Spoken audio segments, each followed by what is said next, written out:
Eu sou o Leandro Viana e chegou a hora de falar do quinto e penúltimo episódio de True Detective. Agora falta aí, só resta um episódio para que todos os mistérios sejam resolvidos.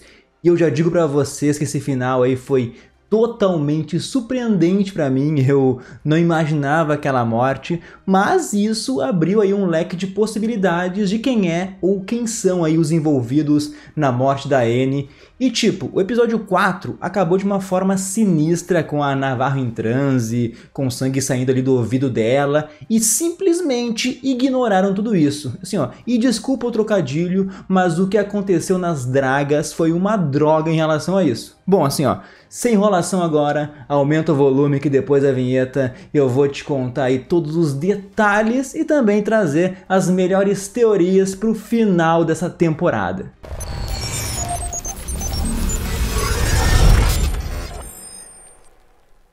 E esse episódio nos fez refletir quando é a hora certa de parar de fazer perguntas, também o que acontece quando a gente recebe assim as respostas que queríamos, mesmo sabendo assim que isso vai nos abalar. E o mais importante, meus amigos, é o que a gente faz assim quando percebe que todos estão mentindo. E eu quero começar falando da reunião entre a Danvers, o Connolly e a Kate. Kate ali é a gerente da mineradora. E essa reunião aí serve simplesmente para encerrar as investigações sobre a Tissalau, com a Kate dizendo que a equipe forense chegou à conclusão que houve ali uma avalanche que deve ter então assustado os cientistas e por isso eles saíram apressados, assim, sem equipamento, e toda essa baboseira aí explicaria os ferimentos nos corpos. E o mais louco é que eu trouxe para vocês lá na análise do episódio 2 uma história real lá em Dyatlov, que recentemente chegaram a essa conclusão aí da avalanche para a morte daqueles soviéticos, por exemplo.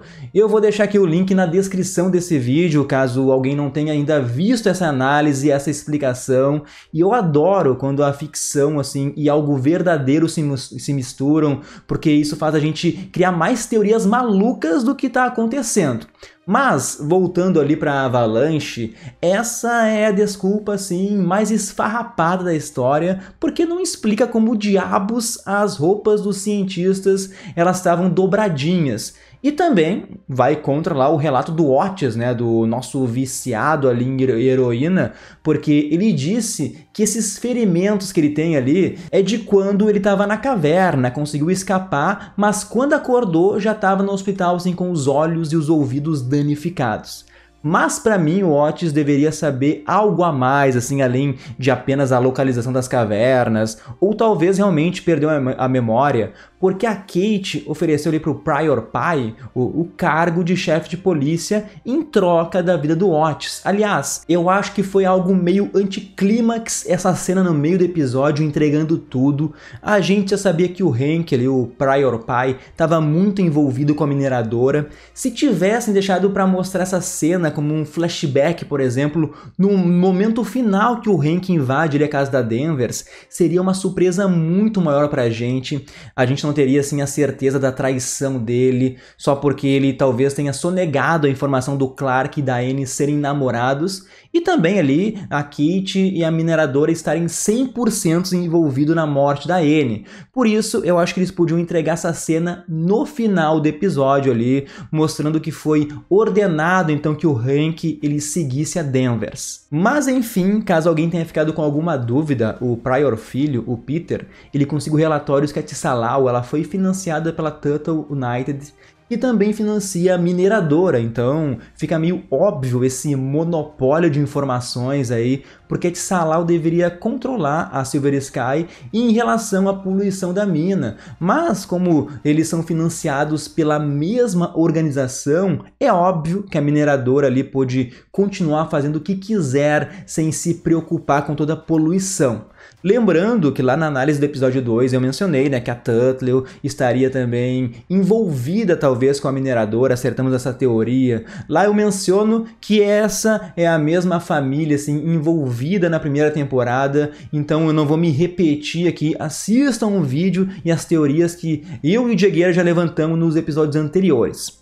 Mas vamos para a teoria agora, porque seguindo esse caminho, o mais provável é que a Annie, ela descobriu então que a mineradora ela tá envenenando as pessoas, ela tem provas concretas, ela encontrou nas cavernas assim algo que confirma isso, que faz conexão da Tsalau com a Kate, com a Silver Sky, e quando ela estava chegando assim muito perto da verdade, de expor tudo isso, ela foi morta.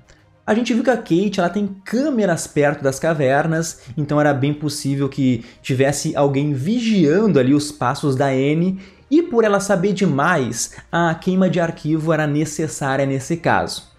A gente sabe que o Hank, né, o Prior Pai ali, moveu o corpo, que foi prometido para ele uma promoção como chefe de polícia, mas a Danvers ela acabou assim sendo realocada para Annie e isso não aconteceu com o Hank. Mas o Hank não matou a Annie. E eu tenho várias teorias para quem é o assassino dela e também quem é que pode ter assim envolvimento e também matado os cientistas, que para mim são pessoas totalmente diferentes. E agora assim, ó, antes de continuar, se tu chegou até aqui, não custa nada, dá um like nesse vídeo, te inscreve no canal, ativa o sininho, tudo isso para ajudar o Nerdverso.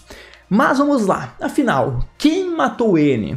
O mais provável é que seja Connolly, né? Ele foi mandado então até a caverna pela Kate, ele parece ser o braço direito dela, ele sabe de todas as merdas da mineradora e da Tsalau, e não seria nenhuma surpresa também, né, pessoal? Isso até explicaria porque ele continua dormindo com a Danvers para saber assim o que ela anda descobrindo sobre o caso. Eu acredito assim que exista algum carinho, porque eles têm um caso antigo, né? Até por isso ele não denunciou a Danvers sobre o caso Wheeler, que não foi um suicídio e sim uma das duas matou o maluco. E se eu fosse apostar minhas fichas aqui, eu diria que foi a Danvers que matou o Wheeler e por isso ela é tão quebrada atualmente. O Connolly, ele usou essa informação para chantagear a Danvers, para que ela abandone o caso, assim, porque vão descobrir que foi o próprio Connolly ali que matou a Annie. E é aqui que eu vejo, assim, a essência da série, que é quando os detetives, eles percebem que estão, assim, lutando contra um sistema totalmente corrupto. E eles precisam, assim, sair dos limites da lei para fazer a justiça com as próprias mãos. Mas, voltando ali para o caso Wheeler, eu achei no mínimo assim engraçado, né, para não dizer com um roteiro preguiçoso, como elas descobriram que ele era canhoto e para encobrir isso, elas simplesmente usaram o inverter a imagem do pente em todas as fotos, assim, ó, pô, mano, isso eu realmente achei um roteiro muito ruim, não precisava disso, era só dizer que todos os documentos eles foram perdidos nessa tal aí de enchente.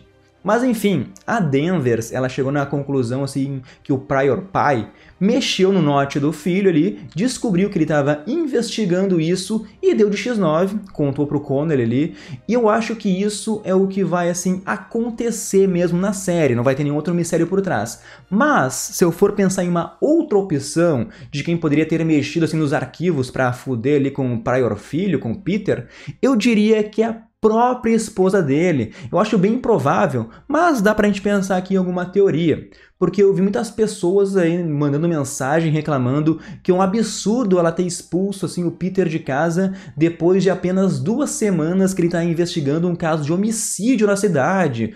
Pela fala do Peter, essa é uma relação que está conturbada há muito mais tempo do que apenas 1 semana. Ele não está presente para a família nesse final do ano, aí aumenta a tensão. E eu acredito que o Peter, que ela sabe que o Peter é um ótimo policial, um excelente investigador, que talvez ele ganhe destaque no trabalho, seja talvez promovido para outra cidade, né? Que daí ele queira uma vida diferente. A Lia, né, até comentou que a Kayla se apaixonou ali pelo Peter no colégio quando ele deixou o outro time fazer gol, né? Só por compaixão. E esse Peter de agora é tão determinado no trabalho que talvez faça a Kayla ela se sentir com medo que ele não vai parar tão cedo assim focado em algo que ele é tão bom. Então acredito que de verdade a gente vai ter um final feliz com o Peter, assim, ele entregando o seu distintivo, ou talvez com a Danvers morrendo e ele assumindo como chefe de polícia ali de Ennis, e com ele trabalhando então com menos essa supervisão aí da Danvers que tira ele de casa toda hora. Mas, voltando aqui, eu dei uma super volta, né? Eu quero dar outra possibilidade de quem matou a Anne. E daí, essa é a teoria do plot twist, que ninguém espera assim e que o Diegueira falou semana passada, pessoal. Quem matou a Anne pode ter sido o próprio Peter. E o final do episódio deixa isso em aberto aí, porque o Hank, ele olha pro Peter e enfatiza: eu não matei a Anne, eu só movi o corpo dela de lugar. E se a gente for por essa teoria maluca, talvez o tom de voz do Hank possa ser visto assim como um manipulador, como uma chantagem, e por esse motivo o Peter atirou na cabeça do pai e não no braço ou na perna. Teve até um flashback no episódio do Hank contando que uma vez ele salvou o Peter quando ele era pequeno, né? Que pra mim pareceu assim tipo um aviso. Lembro que eu já fiz por ti quando criança, agora eu quero que assim que tu fique do meu lado, né? Tipo assim, porque eu já te ajudei a encobrir que tu matou a Anne. O Hank, ele almeja ser o chefe de polícia. Talvez só reste isso na vida para ele. E ele queria que o filho ficasse ao seu lado nesse momento e ajudasse então a se livrar da Danvers. E talvez o Peter ele tenha matado a Anne por acidente, para salvar o pai ou alguma coisa assim, e por isso o Hank ajudou ele a mudar o corpo de lugar. Mas essa teoria ela é meio fraca, porque o próprio Peter, que foi na casa do pai assim roubar os documentos da morte da Anne e entregar para Danvers. Mas como o Diegueira falou semana passada, isso também pode ser um jeito do Peter dele manipular a investigação a seu favor. Mas como eu disse, ainda existe a nossa dúvida de quem assim matou os cientistas e por quê. Mas antes, deixa eu aproveitar assim para fazer um convite para vocês para participarem do clube de assinaturas do Nerdverso. Tem planos a partir de R$ 4,90 assim para vocês ajudarem a gente a manter a qualidade do canal. Todo mês tem sorteio de prêmios e muitos outros benefícios assim para os membros. O nome de quem faz parte aí do clube sempre aparece aqui do ladinho, assim, ó. Muito obrigado a todos vocês de coração. E eu vou deixar o link para quem também quiser participar do clube na descrição desse vídeo. E eu já quero começar essa teoria perguntando se vocês perceberam quem apareceu do nada lá na lavanderia. Aliás, tem muita coisa acontecendo nesse lugar, muitos detalhes. Mas ali, ó, do nada, o namorado da Navarro aparece lá com um caçador, né, que tem informações sobre aquele espiral desenhado na pedra. Ele conta assim para Navarro que é basicamente um marcador de pontos no gelo, onde ele é fraco e pode desabar. Ele lembra de uma história de quando era criança, que ia com os amigos assim, quebrar essas superfícies aí para acessar as cavernas, ou seja, as terras noturnas. E daí eu fico me perguntando por que diabos a Rose, a véia, lá no segundo episódio, aquela véia que perdeu o marido pro câncer, por que ela falou que a história assim desse espiral era muito antiga e nunca mais veio contar pra gente essa maldita história. Mas enfim, na lavanderia agora sim, do nada aparece a ruiva, a Blair, aquela que apanhou do namorado no primeiro episódio, que falou pra Danvers que não sabia nada sobre o símbolo assim em espiral, mas lá no episódio 2 eu falei pra vocês que ela era muito suspeita. E do nada, ela aparece na lavanderia, meio para observar o que está acontecendo nessa investigação ali, para ouvir a conversa com a Navarro. Para mim, não pode ser apenas uma coincidência que eles estavam com falta de atores e pegaram logo a ruiva para colocar na maldita lavanderia. E ainda por cima, a gente tem que lembrar que a ruiva Blair, ela não tem 2 dedos da mão. E a Danvers não conseguiu achar lá uma seta digital durante as investigações. Para mim, isso tá tudo relacionado e a ruiva, assim, talvez, e mais pessoas também que trabalham na limpeza daquela fábrica, essas pessoas estão por trás da morte dos cientistas. E vocês podem me perguntar agora, tá, mas por que elas matariam os cientistas, Leandro? E essa pergunta é a certa e eu tenho também uma resposta, pelo menos na minha mente aqui, ela faz sentido. Todos os cientistas estavam de acordo com o que a mineradora anda fazendo, eles estavam talvez recebendo aí dinheiro para adulterar os dados, menos o Clark, na verdade, e por isso elas podem ter matado eles. E eu sei que vocês agora estão pensando, se perguntando assim, como que a Ruiva iria matar 6 cientistas? Claro que tem mais gente envolvida, o Clark, por exemplo, pode estar do lado delas, e aquela empresa onde o pessoal da limpeza trabalha ali, que tem relação com os caranguejos, se não me engano. Então, eles podem ter sido apagados, drogados pelo Clark e foram levados para um freezer lá dentro, e lá nessa empresa eles foram congelados até a morte e depois sim levados para fora e tiveram assim nesse momento as roupas dobradas aí, talvez para confundir toda a investigação, para parecer que foi suicídio ou que eles enlouqueceram. Mas não para por aí, assim, eu digo mais, a cena da lavanderia é muito mais importante, porque não faz sentido mostrar a Kayla trabalhando lá e ela dizer que a avó foi no dentista em outra cidade. Essa fala só vai fazer sentido se ela tiver importância para o episódio final. Então pode colocar a avó da Kayla como suspeita também. Ela pode ter saído para ajudar o Clark nas cavernas, onde ele esteja escondido. Então, ó, ela também está envolvida aí na morte dos cientistas. Na verdade, eu farei uma lista assim, ó, com a avó, com a Kayla, o Clark, a Blair e até aquela outra mulher que bateu com o balde de metal na cabeça do maluco do primeiro episódio. Esse grupinho aí que matou os cientistas corruptos. Claro que eu posso estar viajando demais, né? E a resposta ser muito mais simples.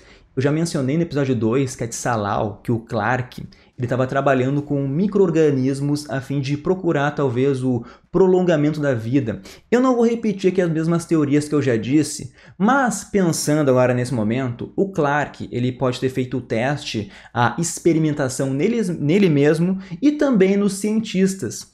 E quando o Clark ele começou a enlouquecer, dizendo assim que ela tá acordada, os cientistas perceberam que ia dar uma grande merda, então precisavam destruir o organismo dentro deles e por isso eles correram para fora, tiraram suas roupas aí para o organismo ele não sobreviver. E o próprio Clark pode ter dobrado as roupas ali naquele momento. Uma teoria talvez meio fraca, mas com certeza o Clark está na caverna, a Danvers e a Navarro vão encontrar algo que vai fazer a mineradora fechar. Acredito que o Connolly ali ele vai aparecer para impedir as duas e ele acabe morrendo e talvez até matando a Danvers. E daí a Navarro ela vai ser a pessoa que vai fechar o caso, vai resolver o assassinato da Anne e ainda expor o envenenamento que fez aí o número de bebês natimortos aumentarem na cidade. Aliás, é uma cena bem pesada aí que a Danvers, ela tá vendo ali os caixões que as crianças nasceram e morreram no mesmo dia. Tudo por conta aí da poluição que está sendo liberada por essa maldita mineradora. Eu só quero aquela Kate, pessoal, assim, ó, sendo presa, humilhada. Mas a Danvers, talvez ela não morra, porque a gente também precisa descobrir como que o filho dela e o marido morreram. Talvez ela relembrando esse momento assim com a Lia, né? Uma conexão entre madrasta e enteada, para elas se resolverem, se conectarem. E eu tenho certeza que vai ter algo a ver assim com aquele urso, ele aparecendo, talvez com alguém bêbado dirigindo também. E só para finalizar o vídeo, na semana passada o Diegueira ele trouxe uma teoria muito boa, eu adorei, que era a véia Rose, que ela tá dando o golpe do Tinder no Hank, né? Olha o vídeo de semana passada, porque essa teoria é muito boa. Eu acho que quem tá sabotando, sendo filho da puta, é a própria Danvers, porque ela é malucaça, não gosta do Hank. No episódio 3, se eu não me engano, ela recebe várias mensagens no celular, notificações, e não olha, só vira ali. Mas algo muito louco assim, era essa tal Alina, ela aparecer de verdade, dizendo que ficou sem sinal, que deu alguma confusão aí nos voos. E para isso acontecer, eu só vejo que a única possibilidade era o Hank ter usado as fotos do filho para conversar com ela.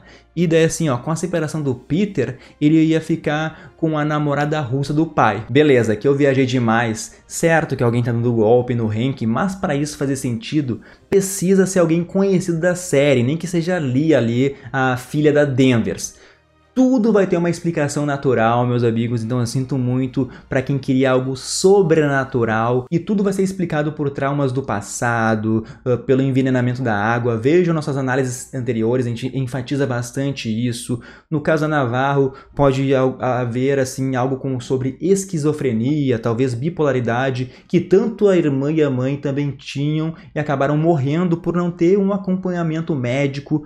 Mas é isso, gurizada. Comentem o que vocês acharam do episódio, sobre as teorias que eu trouxe hoje. Podem falar o que vocês acham também que vai acontecer no final da temporada. Agora é a hora da gente conversar assim e tentar desvendar esse grande mistério dessa série. a gente se encontra no próximo vídeo por aqui. Não se esqueça também de ouvir o nosso podcast, o podcast Nerdverso. Mas é isso aí, gurizada. Tchau, tchau.